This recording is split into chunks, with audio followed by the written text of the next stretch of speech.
Welcome to the Abundant at the Top podcast. I'm Brittany Fox, your host.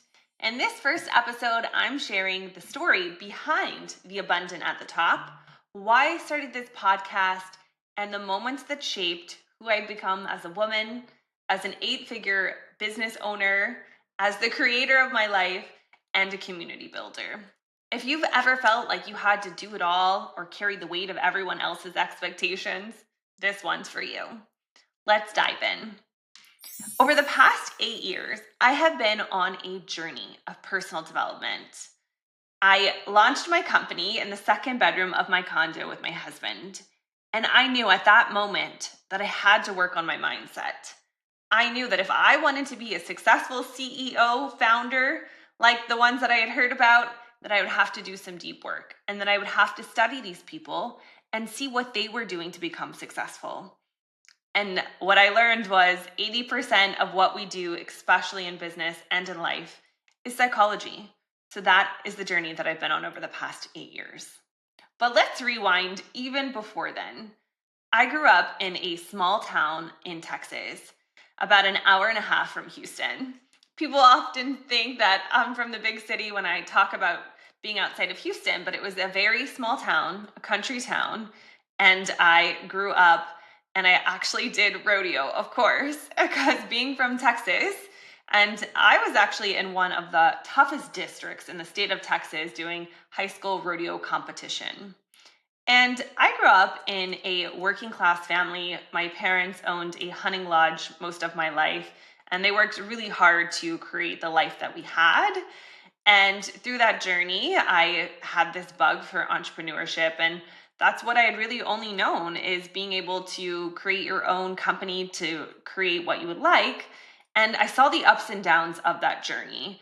Of one moment in time, you're having the greatest month ever, you're having the best season, and the money's coming in. And then other seasons where it's really challenging.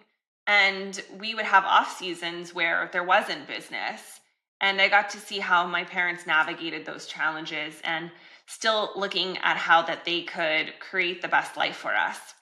And throughout my education, I was homeschooled on and off throughout my life because we did move a couple times and just for various reasons that my parents wanted to uh, keep me homeschooled. And I have a love-hate relationship with the idea of homeschooling. And I know the world has changed now and it's a lot more common, but back then it wasn't as much. And through being homeschooled, I didn't maybe get the same education that I would have if I would have been in a public structured school with systems and learning. But I learned that that was really happening for me because through that, I had to work extra hard when I went to college. I actually started college, I took the ACT test, and I got an embarrassing score of 16. And I had to retake that test again, and I got a slightly higher score. And I was accepted to this Christian university in Tulsa, Oklahoma on probation. So talk about challenging. And this was not your standard academic intellectual school. And yet here I am still on probation. But I worked really, really hard because I wanted to be successful. I had this passion for learning and wanting to grow in my life because I wanted to see what else I could create and experience. I remember when I was growing up and we had a lot of visitors come to our hunting lodge, and we had these guys that would come every season from New York City, and they would tell me these stories about the city, and I would see videos and photos, and I just thought, wow, there's such another way to live life, and I wanted to experience that. And I worked really, really hard in college, and one semester I was taking 21 credit hours and I actually got a 4.0 GPA. And it gave me a glimpse of what's possible when we work hard and overcome our different trials that are put in front of us for life. Because of these challenges that I went through with my academics and different life experiences that I had, I began to develop this belief system that I actually believed that I was stupid. And even with getting a 4.0 GPA, I thought I must have got lucky. Oh, this is an easy school. I made up all these different stories, and I continued to affirm this belief that something must be wrong with me because it's a lot harder for me to learn. And I told myself this story for years and years. And through working on my mindset, I was able to see that this was a limiting belief that was holding me back. I didn't even know what a limiting belief was 8 years ago. And I overcame this thought and actually realized, no, this isn't true. And this is a story that I've created in my mind. And I worked through it to overcome those challenges, but it wasn't easy. It wasn't easy at all because I would have experiences that would revalidate this. And Dave and I, my husband, we actually met at a college weekend in Tulsa, Oklahoma. He was actually in a rap battle the weekend that we met, and I saw him after, and he actually won. And so I came up to him and I said, "Hey, you're the guy who won the rap battle." Just, hey, there he is, like curious. And he has a different version of this story, but he was smiling and he called me the pretty blonde girl from Texas. And he fell in love pretty quick. And we kept talking throughout that weekend. And he had actually made a CD. And he said, "Normally I charge $10, but for you, I'll give it to you for free." And that weekend, we actually exchanged emails, not even phone numbers. And we kept in touch throughout that summer before he went to college. And I was still a year from going out to that school. But Dave has been so instrumental in my life of helping me with different challenges. And he is my best friend. He is the love of my life. And soulmates, if that's a thing, we are definitely aligned on so many levels. And we've now been married for 18 years. You're going to hear so much about our relationship. So if you are in a relationship, we have been through a lot of ups and downs. We've run our company together for the past 8 years. There's a lot of lessons here that we can talk about and we're going to dive into. But to continue to give you a little more context of why I started this podcast, after college, we moved to New York City. Like I mentioned, that spark was ignited in me when I met those guys from New York City. And I always told Dave that I believe that we're going to move to New York City. And he looked at me and thought I was crazy because we had never been there. And I just told him, I said, "I know we're supposed to go there." And 2 days after college, we packed up all of our belongings in a U-Haul with our 2 dogs, and we drove to Manhattan. And we began our New York City journey. We lived there for 8 years. We started off at a nonprofit and quickly realized that nonprofit was not for us, that we wanted to be people who could build businesses and give back to nonprofits. That was our calling and is our calling, to be able to financially fund missions that align with our beliefs and our goals and just the desires of our hearts. And so after working at that nonprofit, I quickly moved into real estate and I started showing apartments off Craigslist, cheap rentals. I'm running all over Manhattan and I'm working my butt off. And that first year, I was able to become Rookie of the Year at my company. And I was just so ecstatic to see what was possible. And I was still dealing with that belief, though, that, I just got lucky. It has nothing to do with how smart I am or anything like that. So that was still a challenge for me at that point in my life. And over the next couple years, I began to build a career and got recruited to the brokerage firm that did the show Selling New York. And I worked on a guy's team. He was ranked one of the top 10 teams at the city at the time. We did over $600 million of real estate and new development, a team of 3 of us for the last 3 years that I was with him.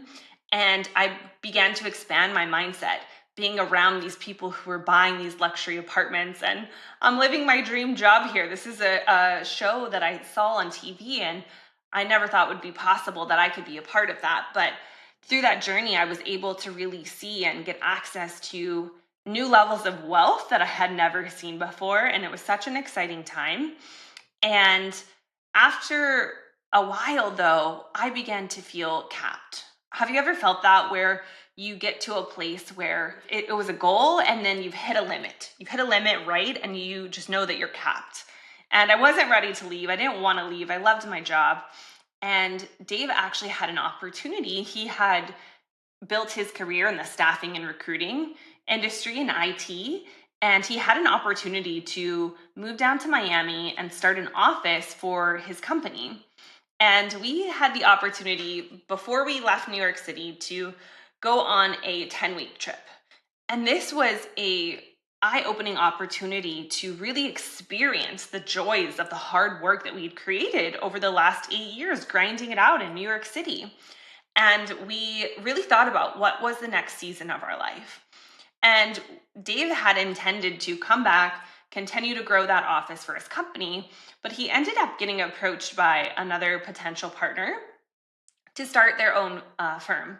And through a series of events, he ended up leaving his company, going to start a new staffing firm with this guy. The partnership ends up not working out. So here we are in Miami, living off of our savings, and now he doesn't have a partner. So Dave and I decide to partner together and launch our company, Focus GTS, in the second bedroom of our condo with our 2 dogs on the couch and no experience running a business.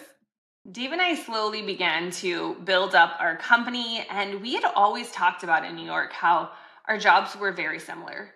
In real estate, you have the buyer and seller. In staffing, you have the candidate and client. So we had this foundation of sales together, but what we didn't know was how to run a business. But Dave and I also had these complementary skills of he's very much a visionary, and he is a finance guy. He had a finance degree, so he understands how to run that aspect of the business. And staffing, because what we do is 80% contract work, it's a massive cash flow business. And so he was able to take care of that side of the business, while me, I'm more of a operations person, thinking about systems. How are things going to work? How would we scale this? How can we take big picture and put it into an idea? So we had these really great complementary skills of knowing who is doing what. We're going to do many episodes on working together as a couple, but it's really important to know who's doing what in the business. And so we were able to do that. And it was about 5 months into our business, we were at a point where we were doing everything: marketing, sales, operations, integrating our new CRM. And we knew that if we wanted to scale, we had to get some leverage in our life. And at one point, we ended up hiring several people. We had up to 5 people coming to the second bedroom of our condo. I don't know how our condo allowed this to happen for so long. And there came a point where we were like, okay, it's time to get an office space, right? And we took that investment and we hired these people. And that was the first time when I started to see leverage, what that could do and how we could scale our company. We still knew, though, that we had a lot of work to do and different things to learn. And so we're doing what every entrepreneur at the time does. We Googled how to run a business. And at the time, ChatGPT was not a thing, or I'm sure we would have leveraged that tool as well.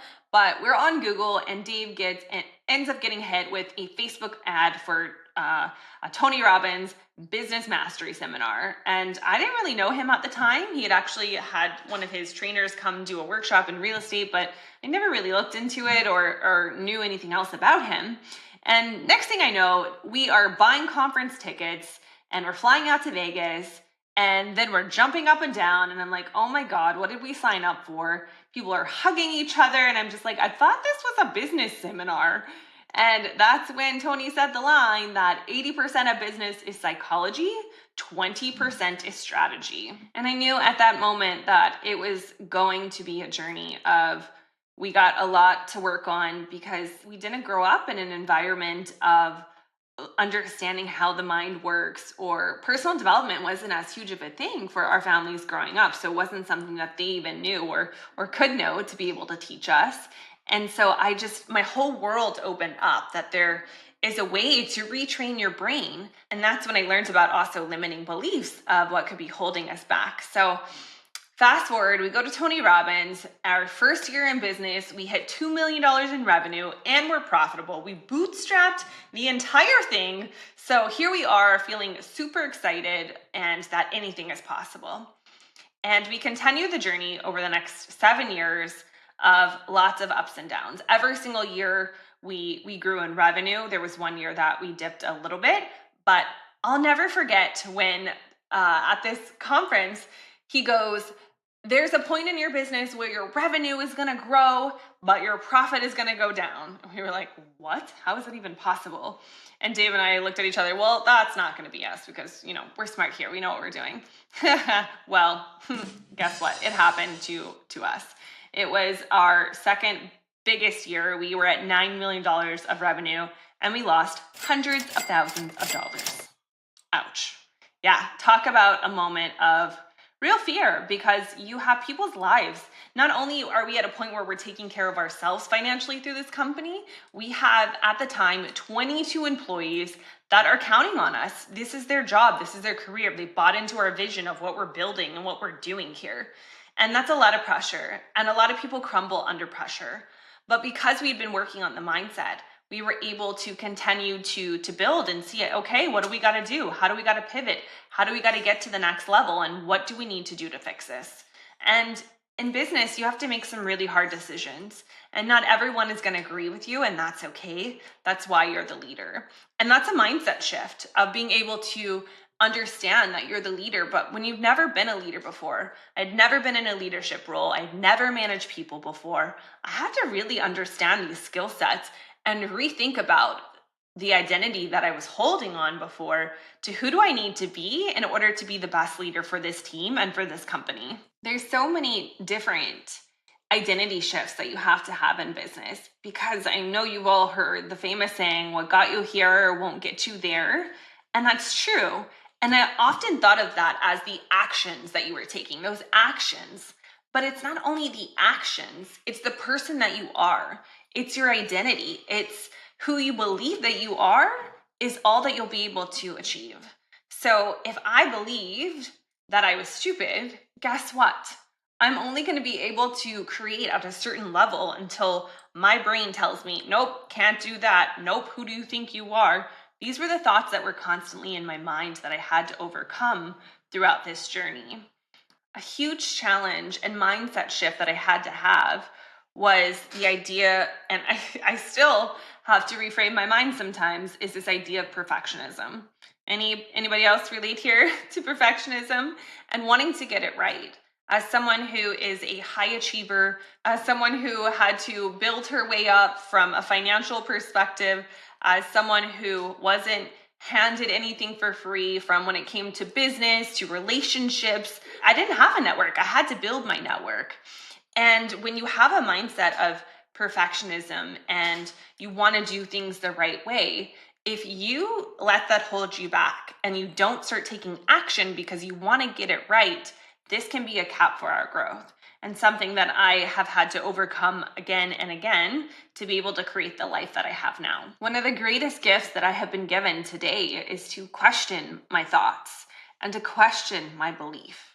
Is this my belief or was this something that I was conditioned to from culture, from how I grew up, from what people say about how a woman should be, how a woman should look, how she should act, how she should behave? And when you think about what it is that you're doing from a behavior, a habit, is it because that's who you are?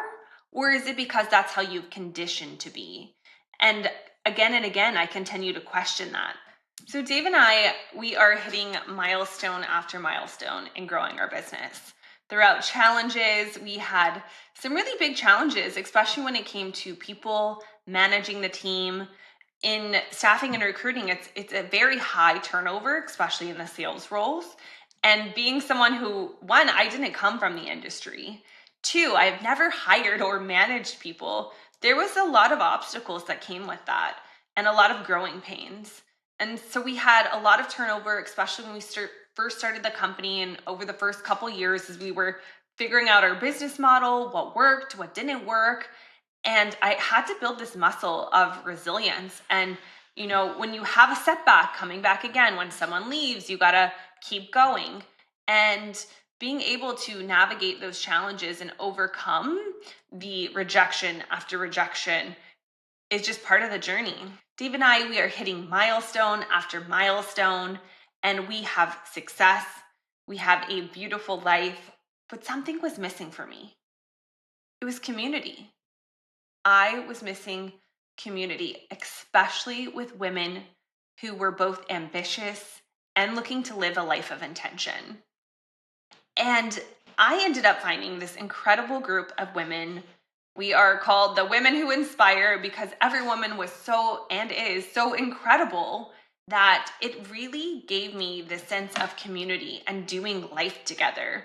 We go on annual trips together. We get together for dinners and lunches and just fun things. And we can both celebrate the big wins and the hard moments.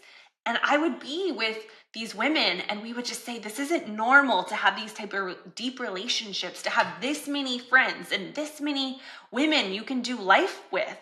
And I just thought, that shouldn't be. This shouldn't be not normal. This should be normal because there is abundance at the top. There's a lot of us that are successful who want deep friendships, who are also like-minded, working on themselves, working through their mindsets to become a better human being. There's a lot of us. How can we connect them? And I remember it was about 4 years ago that I went to my first Dr. Joe Dispenza conference. And for me, this was such a pivotal moment in my life when I truly embodied and understood that I was the creator of my life. And I always had that from a childhood, that I knew that I could create something different in my life. I grew up in this small town. I grew up in a very Christian conservative home. And I just knew that there were other ways of living. And I knew I could create that. But having a total identity shift that you truly are the creator of your life by the thoughts that you think. Did you know that 95% of the thoughts that we think are the same from the day before? That frightened me, especially knowing that I had had this thought that I was stupid for so long and that I had told myself that story over and over. But what was so beautiful was to learn that you could create new thoughts, that you could create a new reality simply by thinking about what you're thinking, by elevating your emotions, which are natural for us. Our highest emotions are love and joy and gratitude. When we can bring ourselves back to those emotions, we can change our reality. And I like to say, when I did a lot of my previous personal development before Dr. Joe Dispenza, it was a cleansing of the mind. I cleansed my mind from just the patterns, the behaviors, and the belief systems that maybe weren't mine, that I got to choose those. And I like to say that when I went to this first meditation conference and I really understood the neuroscience of how the brain works, that it was a cleansing of my soul, that it was a reset, that I am now able to go create and do. He talks a lot about too how we're matter to matter. Oftentimes, like the high achieving women, we are matter to matter. We are going, we are grinding, we are building. But what if we could create? What if we could truly manifest the things that we want? It does not mean that you don't take that action, but you do it with a new sense of ease and grace and flow. And that was so pivotal for me. And it was at my first Dr. Joe Dispenza conference that I got this download that I wanted to be able to share this information with the world, with other women, that they could also be the creators of their lives. And I remember I came back home and I started filming videos and I was going to make a course. And then I was like, oh, I have a business I got to run to. This is a lot. And so I realized now was not the time, but I could still make an impact, that I could still start creating those relationships and sharing the knowledge that I had.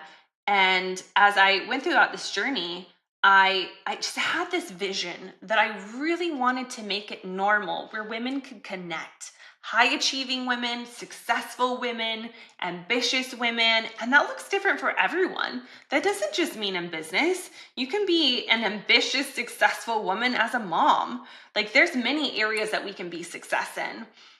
And you also, though, want to see that and recognize that you're living an intentional life, that you want to design what it is that you like, that you don't want to be the chaotic, stressed out, high achieving woman, that you want to figure it out. You might not have it all figured out yet. None of us do, right?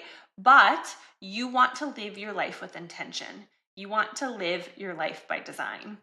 And that was the inspiration for me starting She Created, where we can do life together. I say that She Created is the modern version of your village, where you can do life together, where you can celebrate the big wins without having to downplay your success. Because how many of you have been in a room where you feel like you have to belittle yourself so that you don't maybe make someone else feel bad? Well, this is a room where you can be as loud and proud of your accomplishments as possible. And you can also have space for those hard moments where you can be vulnerable, where you will always be surrounded by a group of women who want to see you win. You can see and hear my passion about this community and the She Created women who are a part of it. And that is what I believe, that there's an abundance of us.